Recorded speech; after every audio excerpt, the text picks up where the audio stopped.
Sabe quando alguém com uma dor crônica, tipo osteoartrite, vai na farmácia e se depara com um monte de opções para aliviar essa dor? Pois é aí que surge uma pergunta bem importante. Essa é a grande questão que a gente vai investigar hoje. A gente vai mergulhar nos dados de um estudo super relevante para descobrir se a resposta mais óbvia é, de fato, a correta. Vamos lá! Olha, batendo o olho aqui, a resposta parece simples, né? A gente está vendo o custo mensal de 3 remédios comuns para osteoartrite, com base num estudo focado lá nos Emirados Árabes Unidos. O ibuprofeno e o naproxeno são claramente mais em conta que o celecoxib. Então, caso encerrado, certo? Bem, não é tão simples assim. É aqui que a coisa começa a ficar interessante. O custo de um tratamento vai muito, mas muito além do que se paga ali no balcão da farmácia.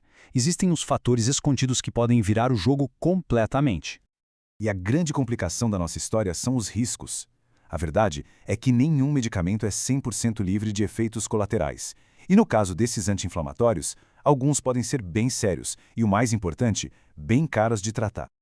Os pesquisadores se concentraram nessas 3 categorias principais de problemas. Dá para pensar neles como os custos ocultos que não vêm escritos na caixinha do remédio. Agora, olha que interessante o que os dados do estudo Precision mostram. O risco não é igual para todo mundo.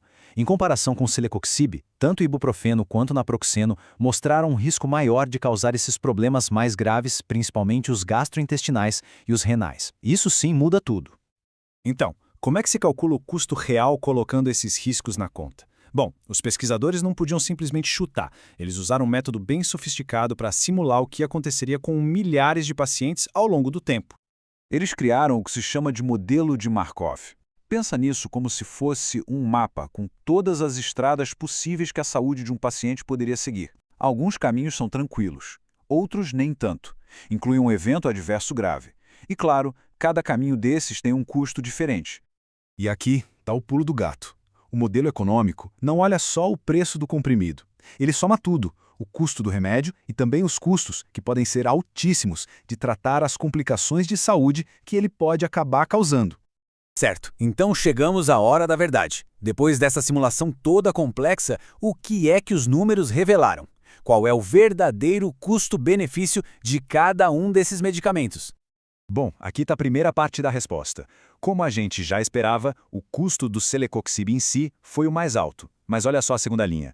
Os custos para tratar os efeitos colaterais dele foram os mais baixos. No fim das contas, o naproxeno ainda foi o mais barato no total, mas a diferença entre eles diminuiu bastante. Só que custo é só metade da história. Para entender o cenário completo, a gente precisa de um jeito de medir não só o dinheiro, mas também o benefício para a saúde. É aí que entra uma medida chamada CALI. É uma métrica que os especialistas usam para juntar tempo de vida com qualidade de vida. A ideia é que um ano vivendo com dor crônica, por exemplo, não tem o mesmo valor que um ano com saúde total. Faz sentido, né? E o que este gráfico mostra é que os pacientes que tomaram celecoxib ganharam, na média, um pouquinho mais de anos de vida ajustados pela qualidade. A diferença parece mínima, eu sei, mas quando essa pequena melhora é multiplicada por milhões de pacientes, ela se torna muito, muito significativa para um sistema de saúde. Ok, vamos juntar tudo agora. Para tomar a decisão final, os economistas da saúde usam uma métrica chamada ICER. Tenta pensar nela como o preço de um benefício extra para a saúde. Ela diz exatamente quanto custa comprar um ano a mais de vida saudável, ou seja, um KL, ao escolher um tratamento mais caro em vez de um mais barato. Então, comparando o celecoxib com o ibuprofeno, o custo para se ganhar um quali a mais foi de pouco mais de $11 mil. Já na comparação com o naproxeno, esse custo foi de quase $40 mil por cáli. A grande pergunta agora é: esses valores são um bom investimento para um sistema de saúde? Isso nos leva à questão principal. Como é que um sistema de saúde decide se vale a pena ou não pagar mais por um benefício de saúde a mais? Eles usam o que chamam de limiar de disposição a pagar. É como se fosse um teto de gastos para a saúde. Lá nos Emirados Árabes Unidos, onde o estudo se baseou, um valor de referência comum é de $40 mil.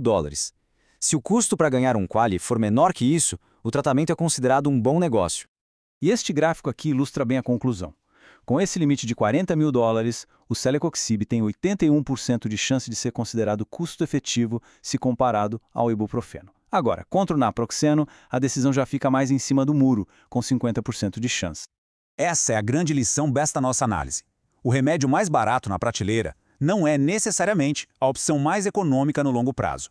O verdadeiro valor está em equilibrar o preço inicial com o custo e o impacto na qualidade de vida de possíveis complicações lá na frente.